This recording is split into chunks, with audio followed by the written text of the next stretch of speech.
and welcome to SafeR Journeys, a podcast dedicated to raising children, ending violence, and ending oppression. I am one of your hosts. I'm Heather. We are here in North Central Illinois at Safe Journeys, a domestic and sexual violence organization, and I'm here with Melissa. Hi there. I'm Melissa, the Community Engagement Director with Safe Journeys, and we are recording this in October, which is Domestic Violence Awareness Month, and so that's what's on our minds. Yeah. A lot of the weeks here in this month. Yep.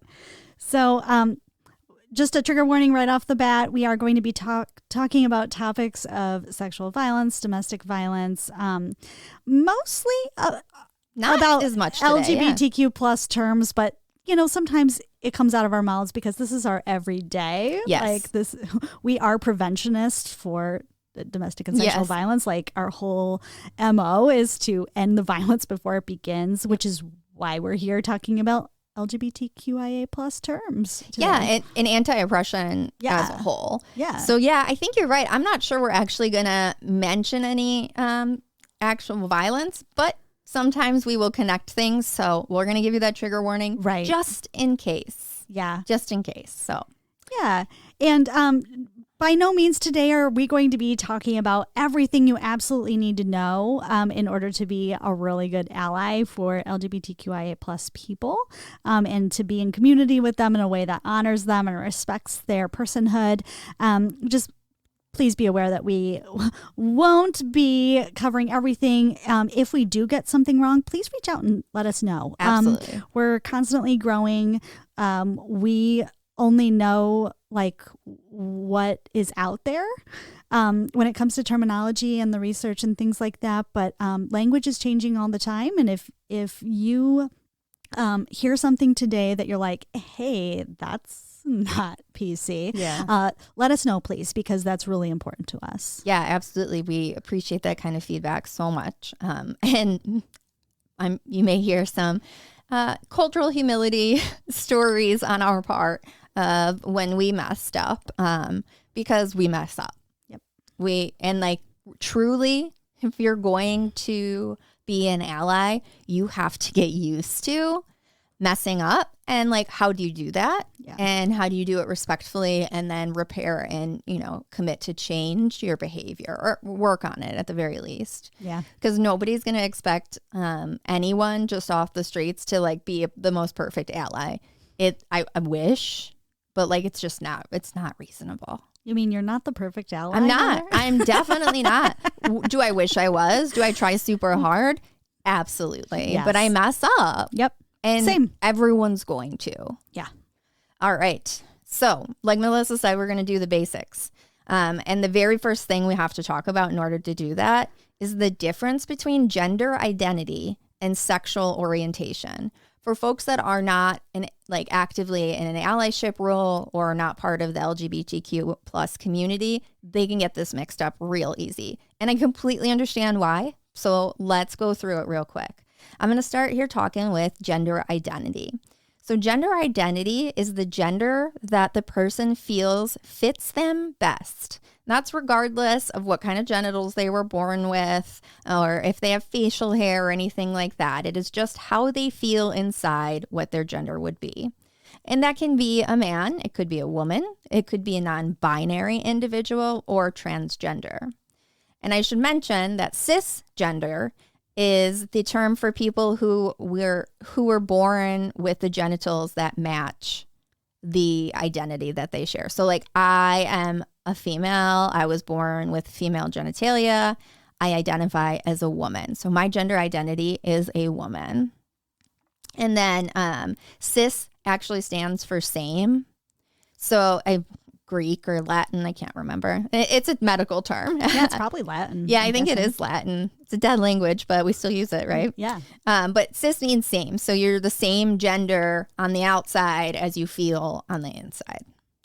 And then non-binary simply means the individual just doesn't fit that man or woman. Man. Where did I get that accent? Man. I'm Southern now. Anyway, yeah, so non-binary, they don't fit into like the perfect box of man or woman. And that's all that means. So sexual orientation is going to be who someone is interested in having sexual relations with or is physically attracted to. And that's going to be gay, lesbian, bisexual, pansexual, asexual. And I don't know if any of you all have watched Schitt's Creek, but I know Melissa I have absolutely watched Schitt's Creek.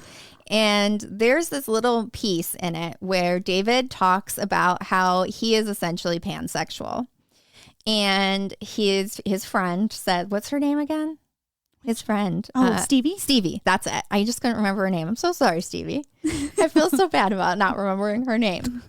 So they're in like the store and Stevie says to David how she thought he only liked one gender. And so she's like, I thought you only drank red wine. And then David follows up with, well, actually, I like red wine. I like white wine. I like rosé. And I like anything in between. And I just like, it was such a great description. And I know for some of the Pride events, the cast wore shirts that said they like the wine, not the label. And like, it just brought me so much joy. Yes. Yeah. Oh, that's such a good example of what it means to be pan and to think about these things on a spectrum. Yes. Because, you know, you can identify more as female than male, but it's all on a spectrum too. Like you could feel like being in the middle where you're just like, yeah, I don't identify with the binary. And that's actually a very like patriarchal Western way of thinking is with the binary. So, you know, non-binary is way more of a feminine way to think about things where it's like more fluid and less likely to be like authoritative.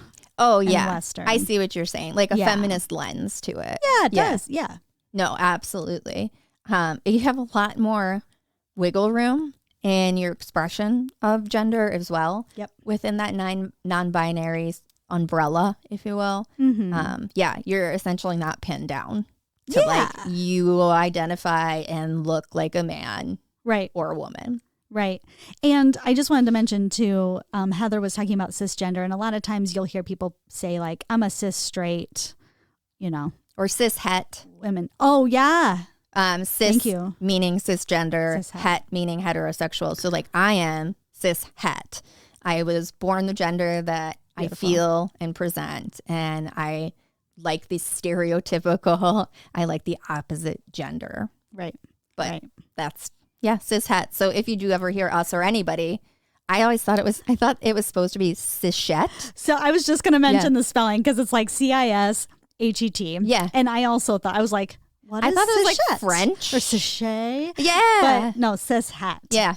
You That's have right. to say it separately because when you see it written down, sometimes it can be confusing and it's not French. Yeah. Now, I've never seen this, but like if you're not cis het, but like you're cis and then like whatever your sexual orientation is. So like cis bi. Yeah, I've never seen that, but like mine would be cis bi. Yeah. And it's like, I don't even know how I would put that. I don't know if I've ever heard anybody say that. I always hear it in like the cis het as saying like you're the normative. Yeah. Which is a terrible way of saying it. Yeah. But well, new language is being created all the time. I'm guessing it already exists, but if not, I'm sure now it does. No, I suspect it probably does. We're just not privy to it. Yeah. So just some side notes on gender identity and sexual orientation. It's important to know that this is not just a preference. This is a big, deep part of who they are and how they identify and who they're attracted to. Like, this is not just like, oh, I prefer this or these are my preferred pronouns. Like, no, these are my pronouns. Yeah. Like, you don't really have a choice whether to use them or not. I'm telling you, these are my pronouns. And you know, and this is a thing, like I mentioned with the spectrum, people evolve. People change and grow, and they might understand themselves differently than they did, 5 years ago, 2 years ago, 1 month ago. Yeah, absolutely. They may have learned more about themselves in the past month and been given more language or did some research and was like, oh my gosh, that's how I identify. I resonate with that experience, and be able to have that new language that more supports how they feel inside. Maybe they were using the language that like they knew, and maybe it didn't fully encompass all they're experiencing, but they were like, this is the closest thing I can find right now. But now they have a word that more encompasses everything they're experiencing and more of who they are. Yeah, I feel like I think about bi people, particularly when I think about this, like they didn't know there was this other word, because I feel like a lot of bi folks ended up being like, well, I'm bi.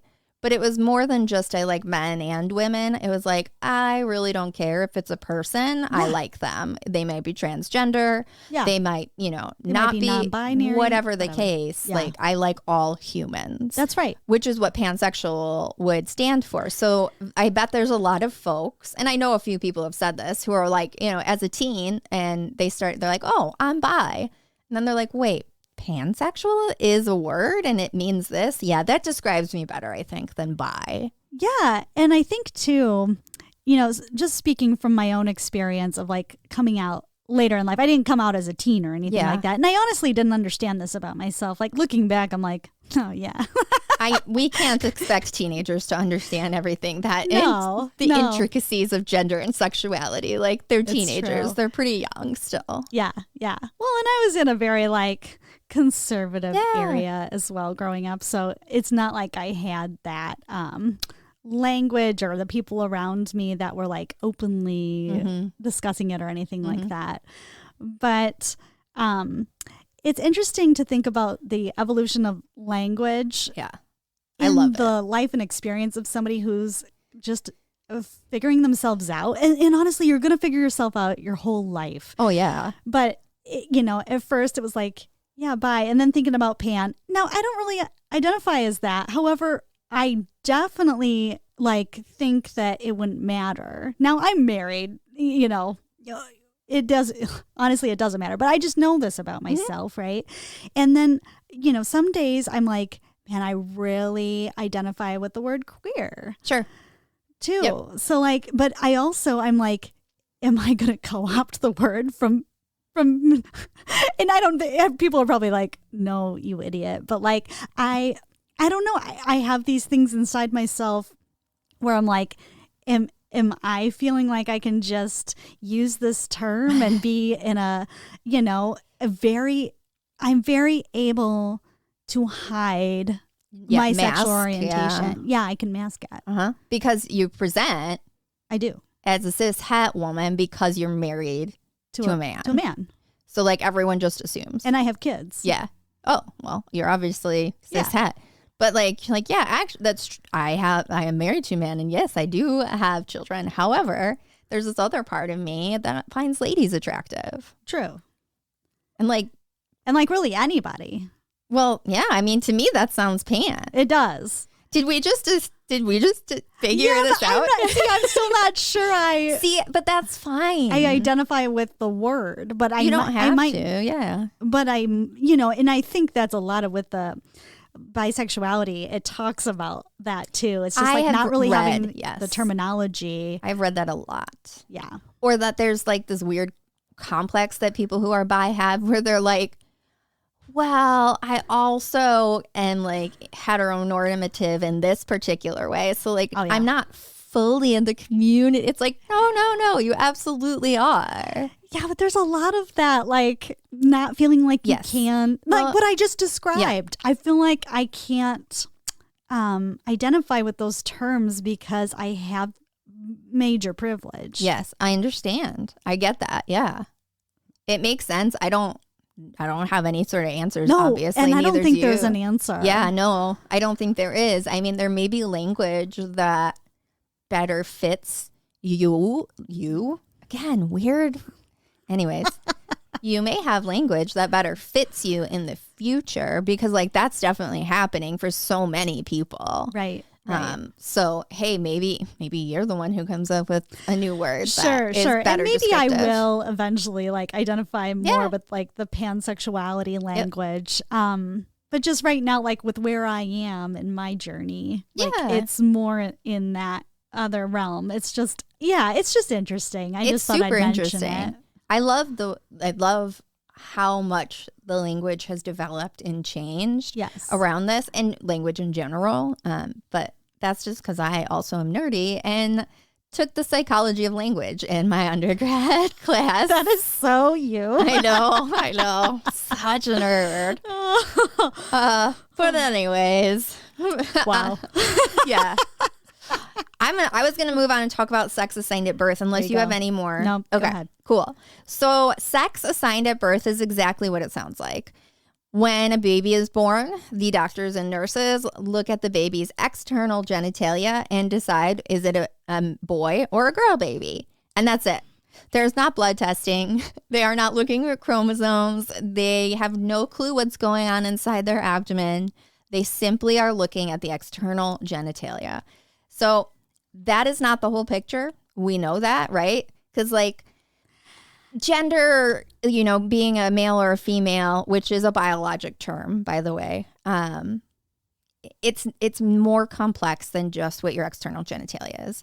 An individual could absolutely have an ovary and a testy in their abdomen, and that would be they'd be considered intersex, but they may never know unless, say, they were trying to have babies, right? And like they know they were sterile or infertile, and like they did abdominal ultrasounds or this further testing that most people don't have done. Right. It's really interesting too, because a lot of people don't talk about this unless we're really going through this terminology and things, is like there are so many people born all the time with external genitalia and internal genitalia that like is a cross between like what you would think of the normal binary, right? Yeah, I think in the medical community they call it ambiguous. Yes. Like ambiguous genitalia. Yes. And there's going to be a good example of that in the media we love that we're going to talk about a little later as well. But that's a good resource for that. Yeah. And I just want everyone, like when we're talking about biological sex, I mentioned chromosomes. I mentioned internal and external reproductive organs or genitalia. There's also hormone levels, which can vary without having changes in your reproductive organs. Like your adrenal gland also produces the same hormones that your ovaries and your testes do. So like everybody's got a little bit of the male or the female hormones in them. It's like how much they have. And your adrenal gland could lose its mind and just pump out a whole bunch of the hormone that you do not identify with. So there's just a lot of variation here. And also thinking about like secondary sex characteristics like facial hair, all of these things are going to be a part of what actually defines your biological sex. And we rarely get the full picture of someone's biological sex. Yeah, absolutely. I am so glad we're talking about this. Yeah, me too. So many people need to talk about it, hear about it, be affirmed in their body, because like so often it's like, oh, well, that's not normal. And it's like, actually, it really is. People just don't talk about it. It's a minimum of 1% of the population that is intersex. It's probably more. And the only reason we can't say it's more because everybody's not getting tested and doing all these different things to find out. Right. So it's only people who have had something going on where they ended up getting like their hormone levels tested or an abdominal ultrasound or something. Otherwise, they're not going to know. Right. So the whole acronym of LGBTQIA+, I'm going to talk about what that stands for. And also, please, when you hear that, please do not just say alphabet soup. That's just cringe. I'm not going to go into more about cringe, but just don't do that. Okay, L. L is for lesbian. I feel like I'm reading a kid's board book. I do. L is for lesbian. Wouldn't it be fun? They've got to have this as a kid's book. There's no way, right? Somebody already has this. And if they don't, they're going to take this idea and run with it for sure. Yeah, you have my blessing. Do it. Just do it, because I'm not going to do it. But G is for gay. B is for bisexual. T is for transgender. And I'm going to go into some other things T can be in a little bit. Q is for queer. It's also been questioning. I is for intersex, and not all intersex folks feel that they should be included here. which is interesting. And then A is for lots of things. A is for asexual. A is for aromantic. The plus at the end of LGBTQIA plus is also a lot of things. I like to think of it as like all the other experiences of people that I can't put into this acronym right now, or that I'm not even aware of, right? Yeah. Like actually when I include plus, it's a sign of my own humility is what I like to think of it as. But it also, pansexual lives here in the plus, or you can be, LGBTQIAP, like you might see that somewhere. And pansexual was already described. Gender fluid is included here in the plus, and this is when gender identity can be more feminine or masculine depending on the day or the setting. Like I was talking about before, it's a spectrum. So really, it's just how they're feeling that totally. day and how they identify. Sometimes too, you will see 2S on the end of the acronym. And so this is a term that some North American indigenous people use. If you are not a member of the if you are not an indigenous person, do not use this term, please. Yeah, it's not do for not you. co-opt it. We've already, white people have already co-opted so much. Gosh, yeah. Please do not do this. Yeah, and we're saying this too on the backside of Indigenous Peoples Day. So we're like extra primed right to be mindful of that. Yes. Yes. But this is when somebody embodies both feminine and masculine identities. And this is actually like a really high role in their society. They're highly regarded individuals. Yes. Am I wrong in saying I feel like they were often like they're healers and medicine people? Yes. At least that's what I read. Yes. Yeah, which I think to me is very cool. Yes. That they've elevated that person. Like, you're actually special. Yeah. Like, you're not like some marginalized identity. We think you're amazing and special, and you're going to help us care for the rest of the community because you have this special you have like this gift inside you. You're not just one spirit, you're two. So you're able to be in these more liminal spaces, these threshold spaces that are more thin than others. As we navigate community together, as we navigate health together, all of it. Yeah. Yeah, I love I that. absolutely love it. I wanted to talk about two quick things. When we say queer, and this is cultural humility for me, non-queer folks like me should not be using the term queer. This is a newer thought process. So if you didn't know it, it's okay. You know now. But there are a lot of people who feel that using queer, because it was a slur somewhat recently in our history and has been reclaimed by folks in the LGBTQ community, that it's just not appropriate for cis het folks to be using queer. And I had been, mostly because it's easier to say, but I won't be doing that anymore. So you won't hear me as a non-queer person using queer. And that was a recent learning of Heather's. And I just want to mention, I know we've been talking about humility, but it's just all the time. We're learning new things and we have to shift our language. That's just part of being human. And no, it's not like, oh, well, we have to be more PC. Oh, we have to do this. No, that's an expectation of being a respectful human living in global community with other people. That's an expectation. Yep. I mean, I felt crummy when I heard it because I was like, well, how many people did I make feel bad about this? But I can't change the past. I can't change the future. So, but now you know. Yes. And now I will not use that term unless I'm reading off of something, obviously. But yeah. Right.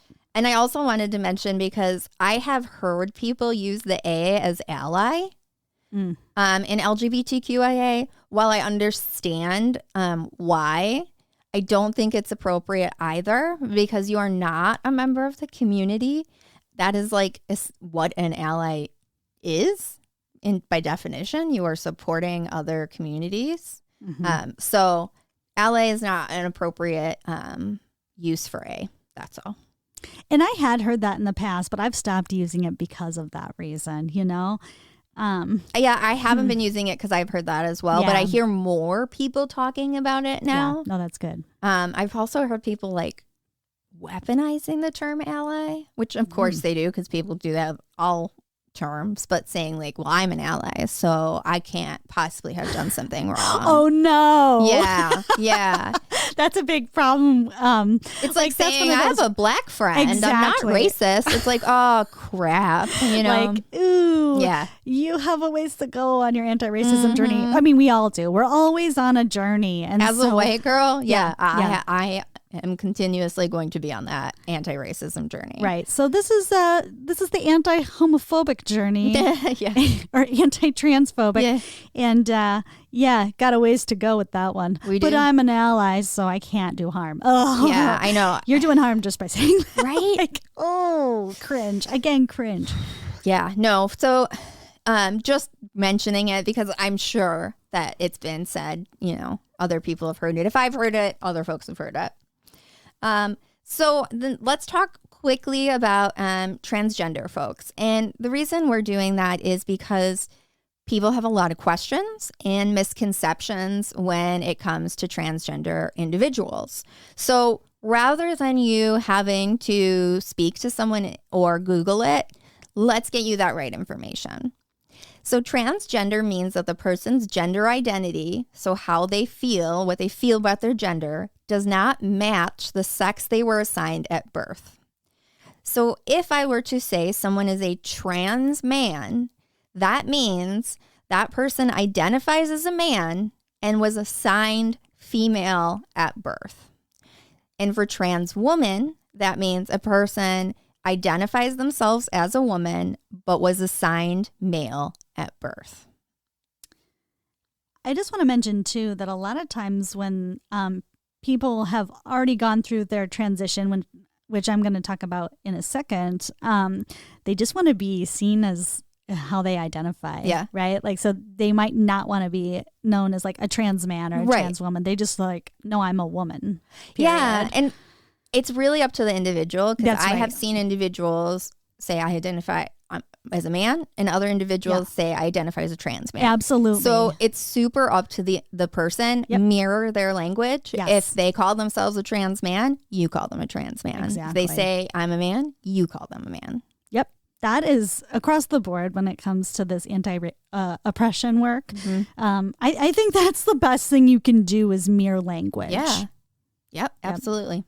So for transitioning, that's a process that a transgender person engages in to feel most comfortable in their body and to be able to live their gender identity outwardly. And there are different types of transitions people can go through, and they might go through all of these. They might just go through one of them. It's honestly up to them and what they need in order to, and sometimes it comes down to what they can afford as well. Because to be honest, like a lot of times medical insurance won't cover this kind of stuff. Or what is safe. For like and the social aspect. Yes, absolutely. Mm-hmm. Yeah, you got to think about safety. Unfortunately. Yeah. Because that's because society has made it unsafe. Yeah, you have to negotiate your gender identity and sexual orientation in order to maintain your personal safety. And that's a lot of emotional labor. It's so much labor. Yeah. No wonder our LGBTQ youth have such hard and difficult mental health challenges that they're facing because they're carrying much more weight than some of our other young people out there. Yeah, that's right. So different types of transitions people can go through are social. And social would include things like the clothes you wear, wearing makeup, or having your hair be more aligned with the gender that you identify as, or using your pronouns that you identify with. Mm-hmm. It could be a medical transition where you might be using hormone blockers or getting hormone replacement therapy. You might get gender affirming surgery. Again, that's major surgery. Oh, yeah. So that would not only, that would include medical leave that you'd have to get, right? Like, it's costly. So, and I'm naming these things because those could be barriers as well. Huge barriers. Yeah. And depending on your state and your health insurance and your physical well-being, like you may not be healthy enough in other reasons, like maybe you have diabetes or something, and undergoing such a big procedure could be detrimental to your health. So there are a lot of different reasons that people do or don't undergo medical transition or gender affirming care. Yeah. Yeah. And I know I'm going to be going in a future episode, I'm going to be talking about how to support young people in school and like things for teachers and educators to be thinking about, like kids wearing binders and things like that, so that they can feel socially like the gender they are. Yeah. And just for those who may not know, a binder is... it's almost like a girdle for breasts. It's very, very tight and sort of compresses your breasts so that they don't look so large. So you have a more flat chest if that's what you're looking for. Yep. So I've named social transitions, I've named medical, and then there's legal. So that's, as you can imagine, the changing of legal documents, and that's so that they match your gender identity. This would include like things like your IDs, right? Even some the birth certificate as well. Yeah, some places you can change that. Yeah, yeah. So Social Security, it is all powerful. Those things, yeah, I think it's super powerful too, because then they're like, they see it from the beginning. They are who they've always been, right? Yeah. It's just now this is being validated and affirmed for them. So you can imagine these legal documents also would include ID photos, and all like the gender identifier on all of their materials. Yeah. So.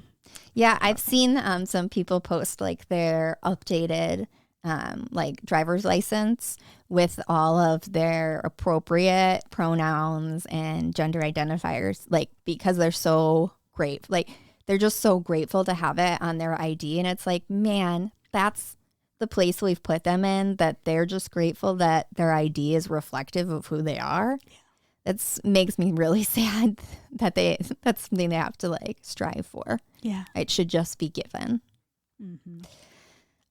So in that vein, there are two particular things that can be exceptionally harmful to individuals that are trans. One of them is dead naming. And dead naming is using the person's former name that they no longer identify with. So if an individual was assigned female at birth and her parents gave her the name of Mary, and Mary was like, heck no, that's not me. I'm not a lady. I'm a man. They're trans. They now go by, I don't know, Todd. I'm just thinking of random dudes' names. But if you were to then call that person Mary, and they have explicitly said, hey, no, I go by Todd. Todd is my name. You're dead naming them. And I do realize that like in this transition process, there will be mistakes and errors in the early stages, because when you see someone you're used to calling them Mary over and over again for 20 years, it's going to take you a little time to get used to Todd. And I don't believe the transgender folks are going to be mad about it if you say, oops, I mean Todd, and see that you're working towards using their actual name on a daily basis. Now, I will say, if they've already been dealing with a lot of microaggressions upon microaggressions, I mean, you dead naming them in that moment might be a final straw, just because they're dealing with it all the time. And again, the emotional labor. So it's like not their fault for whatever reaction they have with you. But your job is to, if you dead name them, your job is to say sorry and help move on. Yeah. Like correct the behavior. Yeah, correct your language, move on. I find that particularly well with pronouns or names, repeating to myself the correction. If I say, oh, he did, I'm sorry, I mean, she did. Like, it's actually very beneficial for storing that in your brain. Yep. You can also, in your contacts, that's a really helpful hint, and put in your phone contact as the current name the name they go by and their pronouns. So like I would put Todd, he, him, that kind of thing. and then you see it. It's almost like subliminal messaging yourself. Yeah. And you're actually getting into the next piece here about misgendering. Yeah. So misgendering is similar to dead naming. It's using the wrong pronouns or gendered language. So when I say gendered language, I'm talking about things that you are traditionally man or woman, like husband, wife, brother, sister, aunt, uncle. Those are all gendered languages. Of course, we talk about pronouns. I'm sure everyone's heard them already. But not using gendered language as a whole is going to be really beneficial because you're a lot less likely to slip up if you're using ungendered language. I'm going to say too, like I get a lot of joy when I get a form sent home from school or something and it's like relationship to child. And I'm like parent. Yeah. Because I will not put mother, even though like I definitely identify as their mother. But like, it's just, I do get a lot of joy being like, I'm going to put parent or like instead of husband, I'll call Michael my partner or my spouse, Yep. I've been trying to pick a couple things to ungender and work on that until I can get those down. And then I'll move on to some other things because like trying to do them all at once is going to be overwhelming. But I do I'm about 50-50 saying partner or husband now. Yeah. And I found for me in my journey, it's like I have to do these incremental steps. So like about half the time I use partner, my goal is about 100% of the time I want to use partner. Yeah. And you can imagine too, like any form, when it comes to like, what is like identify your sex and it's only male and female. Again, like the emotional labor that people have to go through where it's like, yeah, I mean, like if I'm non-binary, what the heck am I going to put? Yeah. What do you like, and usually there's not another. No. And like, you're quite literally othering them if you use the other box. For sure. Yeah. Like, you're literally othering You're them. right. You're right. So, yeah. Yeah. I think maybe just a write-in for everyone would probably be the most appropriate. But, yeah, I'm not sure how that would work with medical facilities. But we definitely need, as a country, to do a better job with sex, gender, that kind of thing on paperwork. Yeah. As well as names. Because like a lot of times they won't let you put your chosen name. They can only put your legal name or the name you were given at birth. Yeah. Which again, they're not able to be their authentic selves that way. Mm-hmm. Yeah. Mm-hmm. Yeah. Well, thank you, Heather, for explaining that. On Media We Love, this episode is a video by Pop and Ollie discussing a helpful graphic called the Gender Unicorn. Maybe you've seen a video on this. Maybe you've just seen the resource, but we're going to be putting this in the show notes. This helps explain several gender identity and sexual orientation concepts, and it does include what I explained earlier about internal and external genitalia. And it's one of the only ones that I've seen, the only graphics that I've seen that included that. And it's a more recent Gender Unicorn because there was one before that didn't include it. I actually think this is the old one. Is it? Yeah. Oh. Pop and Ollie it's the Gender Unicorn, not the Flying Gender Unicorn. Oh, the Flying Gender Unicorn is the one. Yeah, the Flying Gender Unicorn is the one that goes into things like chromosomes, hormones. Oh. But this one is the first version. Gotcha. Okay, so this is a good starter version, but the try to type in Flying Gender Unicorn and see. Take a look at that document. Yeah. If you watch this video and then you look at the Flying, you're going to understand it. Yeah. But yeah, there was no good video for Flying Gender Unicorn. Darn. I know. And like, I was kind of grumpy about it for a minute. I was like, well, there should be, but there isn't. So yeah, gotta do what we gotta do. Yep. Well, check that out. Make sure we'll post it too on our Facebook page as well. I think it's 10 minutes, maybe tops. Yeah. It's actually designed towards younger people, which we're totally aware of. But like, hey, if it gets the point across to us, doesn't matter who the target audience is, right? All right. Thank you all for listening. Next episode, we're going to kind of be wrapping up this LGBTQ plus mini series. Keep listening, please, for some more resources, and have a lovely day or night. Bye. Bye. Look out for new podcasts every other Monday on anywhere that you can find your podcasts: Spotify, Apple, Stitcher, Anchor FM, you name it. We're there. If you have any questions, and we would love to hear from you, you can email us at saferjourneyspod@safejourneysillinois.org. You can also message us on social media. We have a Facebook and an Instagram that you can find us at. And let's talk about some resources for anyone who's experiencing abuse. If you happen to live in and around LaSalle or Livingston County in Illinois, please feel free to call Safe Journeys support line at 815-673-1555. 24/7, confidential, services are free. If you don't happen to be in our area, there are 2 national hotlines that you can call for support.